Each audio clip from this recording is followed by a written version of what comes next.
Hi guys ตุนจุมาชวนินเฮocean seafood stand prawn ที่มีรอนที่เวลาเฮตั้มขอบเมกันหลอมเมมาจุดที่ชวนินเฮเฮ้ค่ะ octopus ก็รู้ที่จากเราทับ octopus เต้ squid เต้มีรอนเปกันเสียมเวลชินะเฮก็เสียมน่ะคันิน spicy sauce เต้ค่ะกันเตลเวลาตุยโดนลุตุกตานี่จูจวนให้สบุนกันอันนี้จวนอดังเนียวเขาให้จวนกินอากันเองหุ่นอากันสวยงามรีวิวกันเนี่ยโดนนี่ตุยเงี้ยตุยเหล่าที่เบลค่ะจวนนี้ให้นูดลส์กันชอบน้อยแต่จวนกันเองเกี่ยวจวนนี้ราเมนที่เด็ดช่างค่ะก็มิกซ์ต่อไปอันนูดลส์ปังไอ้คำว่าเสกจวนซูเปอร์สไปซี่ที่เกี่ยวโดนชีสเนี่ยจวนก็ฟาดเขาให้จวนนี้normal ปังไอ้เอาขึ้นจากค่ะอันไอ้โดนตานี่จวนกันไอ้โดนนี่เอียงเลยว้าวตีโดนตัว spicy super spicy ตัว super นี่พวก spicy noodles super นี่บางยินอัดทักโดนที่เขาใช้ซะอันนี้พวกเด็กเขาเรียกว่าอะไรจ้ะก็เดี๋ยวตำงำเหล่าจานนี่ตัวอุ้ยตัวนักเขยส่งรังพวกขันทักอันนี้ตัวชีสเนี่ยเต็มกันเดี๋ยว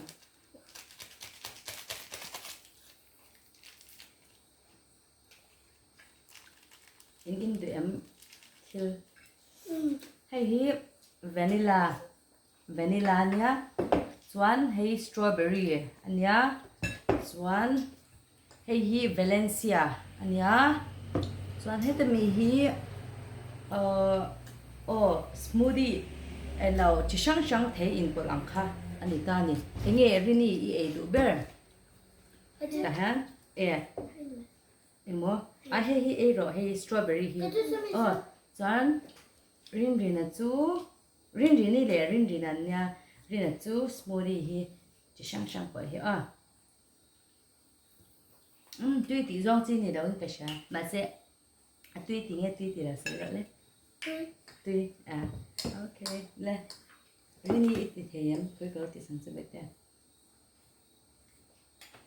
，em lâu khác cảnh lâu em lâu có phốt không cần chỉ mấy ngày khi phốt không cần chỉ mấy cảnh lâu em chọc xí là quá riêng ở tụi em giá tí đều bó giá mấy tuổi mua áp hành ra này đâu chứ phải đấy tụi em bây giờ hành in xin đấy tùy mà thật sự em mua đi có phải bà hi ấy đồng với tục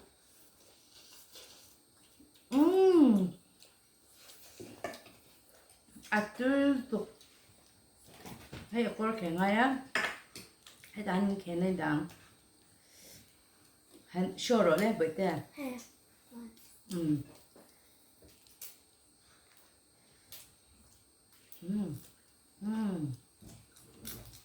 Oh my god, 되겠다.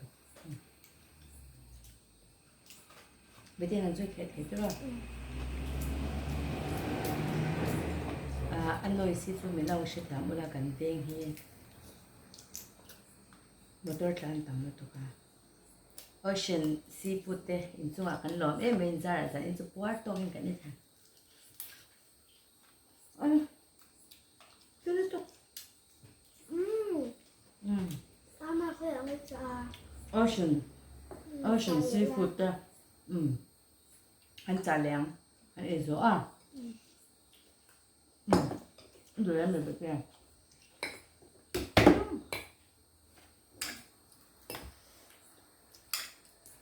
Super spicy chú attack về khóc mấy.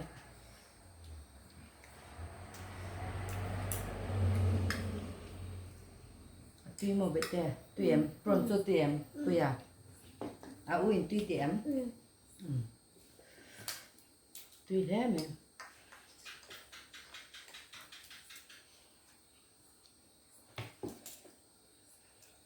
Kan hay octopus ka niya baby octopus kan tiang si ka kan niya spicy sauce ka tela thak ko bang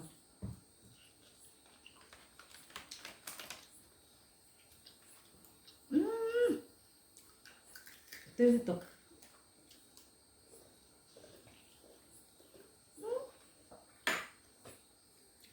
liên tục hết.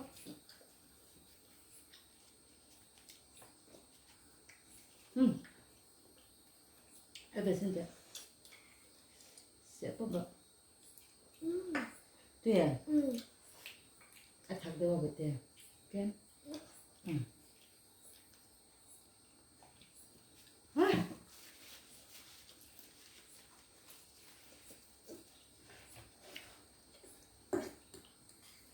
Tuyệt ta con gì?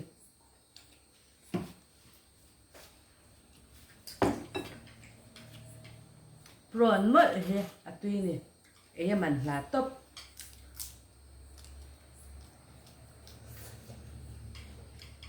Alo hi. Dạ. Alo hi mà sợ tan đã rồi.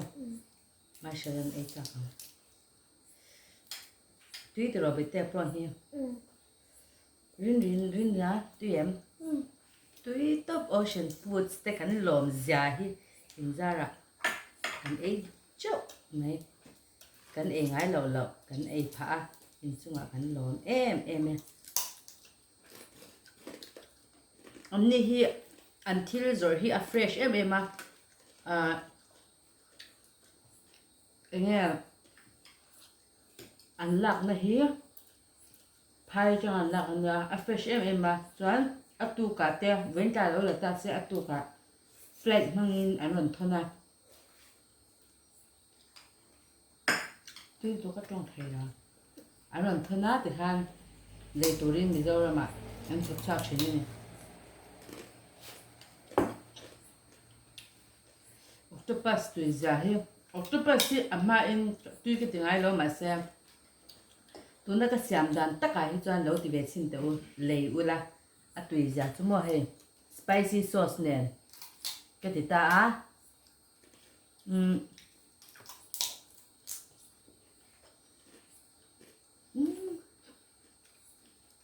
sa ti hang anh này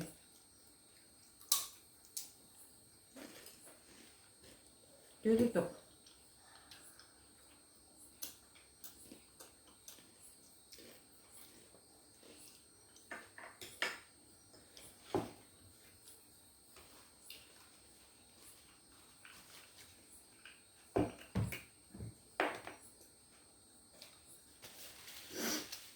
giờ in chú nó phẳng này cái nỉ nuôi vàng ha nên cái gì đều nuôi đó là mình đâu sẽ thảm luôn nha.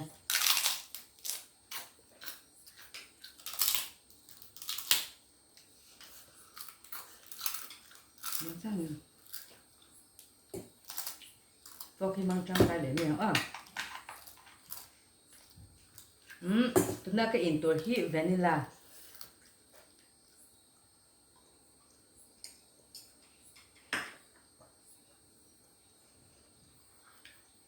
tôi đi thử một cái em bé xem strawberry ha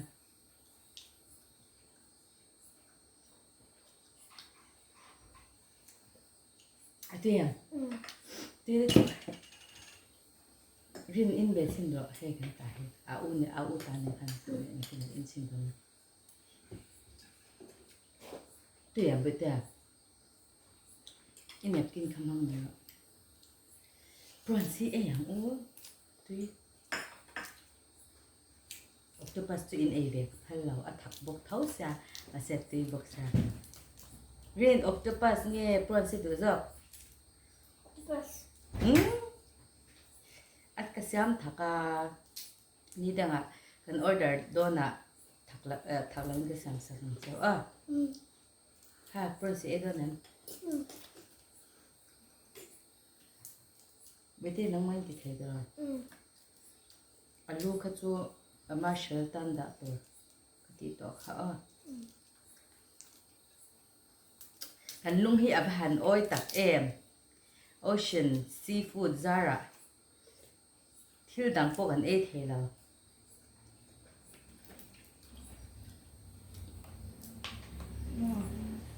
atui to Mizo mà chuan e ro bây giờ Mizo mà chuan prawn te hi mu tur awang ta a he kan mu ti ang chu frozen pa ngai ang khá anh mấy ta mà sẽ tấu xì anh nghe anh tị nghe hey cái sợi thiam đàn tất cho nên tê bốc sẽ tấu bốc sẽ là sẽ tụi nó hey ocean seafood sau này anh thì liền về from lúc tụi cái lúc tụi ta nè cái mình hẳn fresh na chú tàu lâu thế lâu cái công dụng trong này hẳn ngày tàu ta là in lâu đồ về đó nhang nghe nghe hẳn về xin tôi in chơi cái lâu ta nè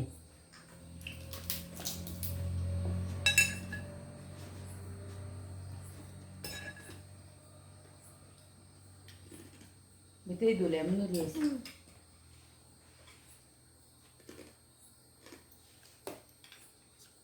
cái này hết chỗ hi cần đủ khó ba cần xuống hết chỗ cần reng này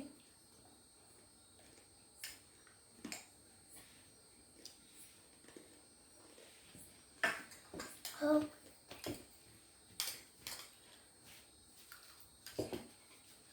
thế tốt bằng khát tiền về tiền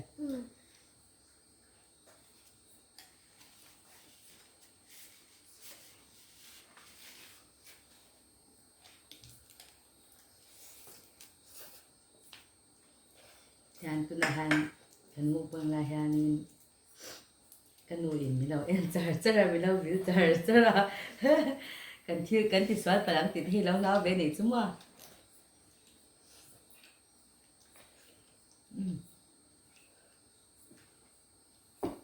Mày sợ là ở ra sa có shit làm lúc tục cha vui hay in được những là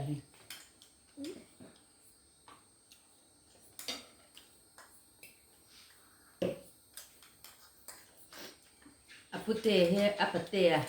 cái nào hi ante be he ai về chắc chắc kan thi ai he mukbang kan ti ma chon ai kan phal si lawa lo tel ve me ro kan ta mà chu school 12 phần về to ta sinh chỉ sẽ phải luôn ta chán tên mình chàng thì về ta này chứ mà lâu giật về lúc tục ta này chứ ổn để thôi dạ thế thôi chứ ăn kéo rồi tan xoan mà rồi chứ cái này bà nàng ôi bể ôi bể ôi ấy về chắc gì cái chút bún rừng mất năng của bao thèm cái gì làm bể ăn nắng mà chút thèm rồi riêng bể làm cái mấy lẽ là bể thế à bắt vào mình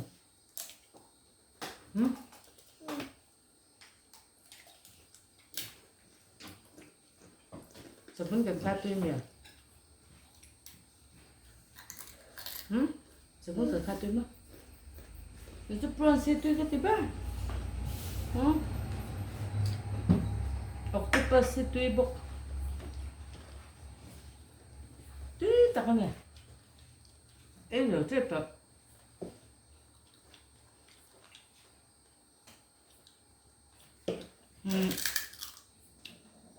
octopus này đơn giản là ma chun octopus ấy cái xiêm thầm lâu vàng ăn mặn như ocean foods thì hậu bên ăn thốn là mấy lần bẹp đôi bơm mấy lần bẹp tắm sữa cái xiêm thầm lâu cái gì mà là chứ cái chung tên tì đã từ mình xí la purun var quam chỗ thiên cái đen cái grind vâng chú mình xóa tê là tem cái chùm phát này chú vậy thì đây cái thịt tê ra chú mình xóa cú cái cái thịt tê rồi đầu tê mà sẽ chú cho nên tê tem tê ai em cái thà cá chuan kami nghe purun var le so tin ka cái thà bộ cá chú mình xóa ama octopus cái thà cá chú mình xóa spicy sauce cái thà lại ta này chuan thì khan cái chọc qua lá chú mình xóa có offer min tuy tục octopus cái lâu hụp hụt đấy nên chẳng hạn hay ai tuy hiện anh xem tôn thì cái sao à lâu tuy thì hi octopus hi ăn lâu à chỉ hey khất sạc lắm bằng pon ăn lâu đủ nó chăn chú mua chú bằng cho nên octopus hi lâu tuy ocean seafoods kha description à khan ăn mà ni biak thế nó tuổi lệ order thế nó tuổi IG à thế khan page này ta khan in lâu follow nga in lâu door về ngay don nhà thì kha lâu xây về tụ ăn nít chú nghe bể tiền cái lâu lặng chứ cái lâu lặng chứ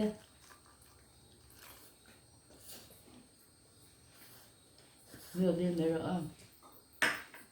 ấy để lát con sẽ bể tiền cần lên để tắm mấy cần lấy sen lỡ nhiều chú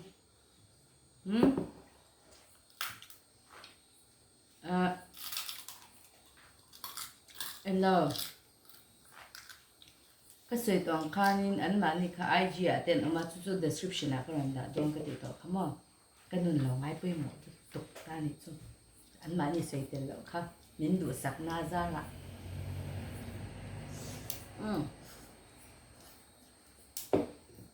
tiêu được tục vấn lại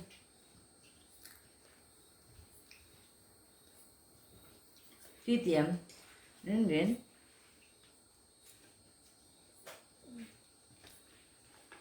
hey anh lên thấy ra nhưng mà hi anh mình là tốt anh thiêu hi cái phật giang về về là hi mua ngay xem mày bây giờ đủ tao lo mày iu ta bát tiên ta mình kia cái này mà bát tiên in ấy nhưng mà nghe mình đã để rồi lâu thì chờ hey anh hùng làm mặt trăng nha chú vàng là bút tê hiền chú vàng cho nên anh ấy không bắt được nữa bao nhiêu nói em đẹp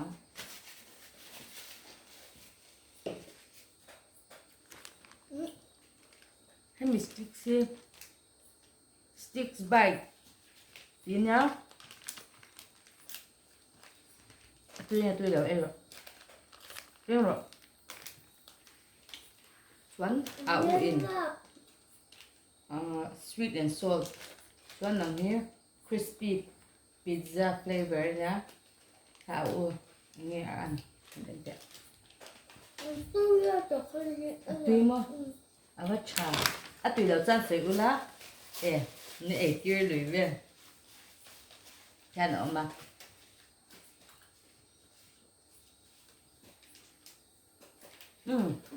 tôi tổ bật ra hãy nghe sweet and sour này chóng thổi bốc nó không bốc nó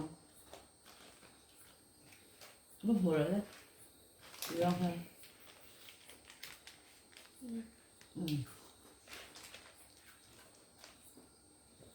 đó cái mày tổ hiếp honey prawn nên nè bị cả nè phải sao lắm bằng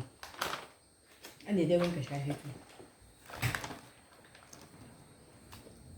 nước súp nó ăn không mất tiền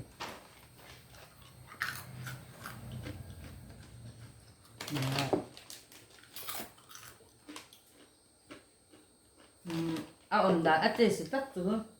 này là rồi mà năm prawn rồi mà năm á chân su prawn nó trong in honey prawn khơi du lệ prawn nó trong ăn pháo rong hả thấy anh em anh nghe taste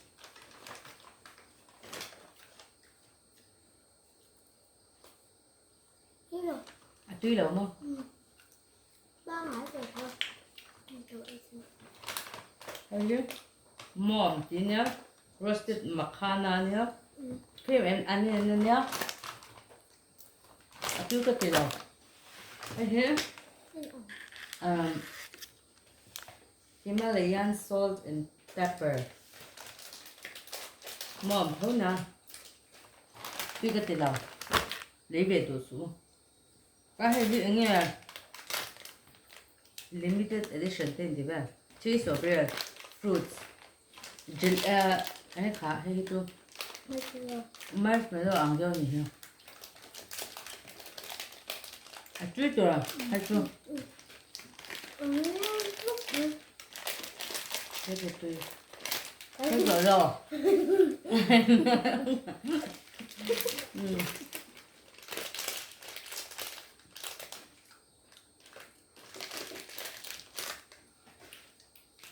and chocolate. Hey, he did it. Notice it. Mà chắc cái con xin. Cái đồ con mà xin.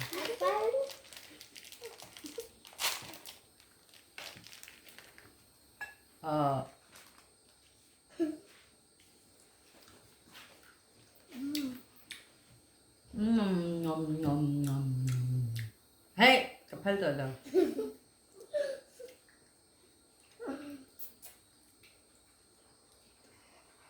Daryang. At humluto. Hum thoa. Tilang ini hem sa charila. Swan the inge. Yo jelly.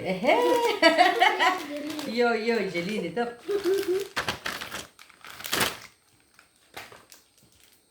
Cái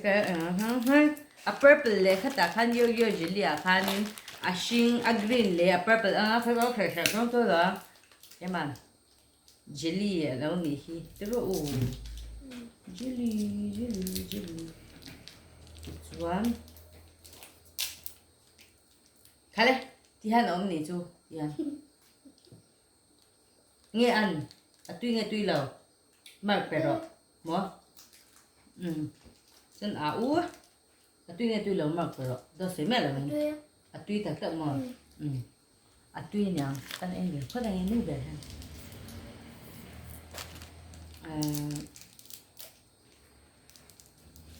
purple thế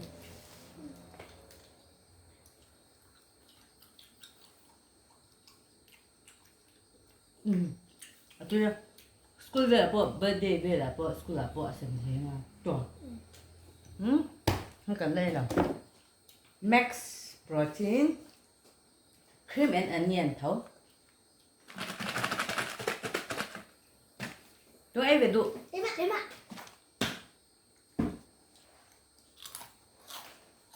No cái mà cà phê bắt đầu cái mà cà phê phải làm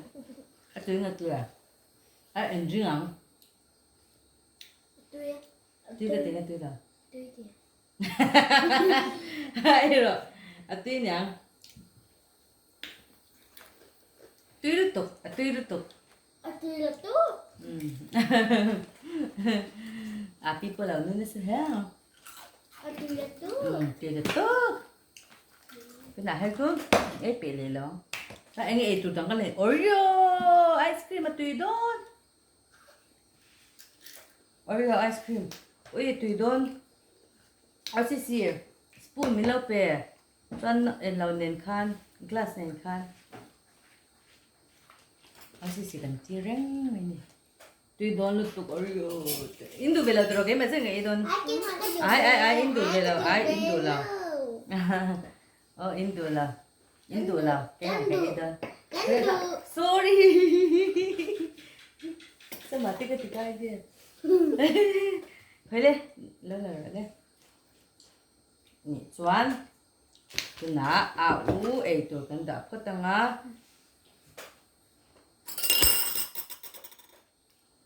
아우 해 에이도 간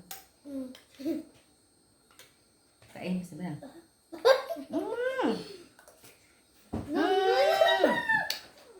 bây giờ xin phép đón chưa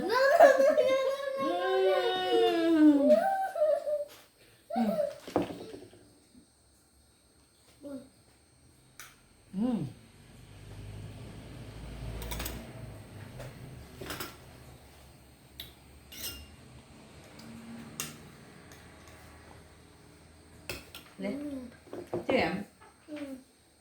Api hay phi chả mấy lâu đó là sao lệ hoàn đấy tùy luôn. Lấy đâu có bor to nữa thôi. Thích in luôn. Valencia thì here. Tùy cả riêng.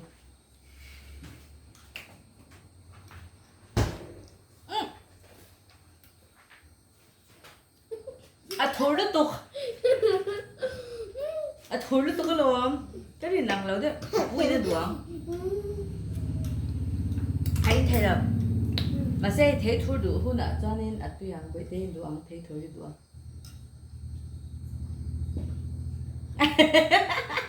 Tên khổ lắm. Riêng đến kem té. Chợ tuổi. Cái phá gà bì. Hơi ế rồi. แล้วจานเอาค่ะไอศครีมก็ลาสักเดือนนะ ไอ้ จะมีแล้วเนี่ยจ้ะอ่ะทัวร์ลูกตัวที่ว่าเซ็ตชาให้ทัวร์ดูตามวาเลนเซียให้อินเราเอตัวนะ เป็นส่วน อีจอยนี่อินที่แรงอีแล้วจุระอ่ะอู้ให้ฮีอินสักตัวเอ็มให้มีฮีส เป็น มูท ส่วน ตี้ เรา อ่ะตัวอินที่จริงแล้วอ่ะฉันจู่อาชิเซียละให้อ่ะที่จึงก็กันอินแล้วว่าให้ฮีจู่อาชิเซียนะคะอินที่นั่นให้ ถูกสุด thấy chỉ sang lệ khai na ở trong cái xả mình nhà vegetables ở trong cái xả mình nhà chú bằng chân nếu bằng chân anh em mình ăn gì lẩu được chân tuyên thì chọn là bằng tuyên thấy hết đã với anh tiêu lẩu anh tiêu lại cả Oreo ice cream mình anh anh bớt cho nên sẽ cắn mukbang thế anh mà ni lẩu chín mà sẽ mi thì anh in Milo thier section na bangin hen in chunga lom thu karon se ya subscriber te new subscriber te le Milo subscribe to te chunga in chunga lom thu karon se ya chuan hey aya nge chikim de karon ti za ka lo tu manga mase kan phak to kham lo shat thak sak se torin karon karon deal do jok chawan ni chu chuan Milo thier tu zong zong te in za vai in le bye bye u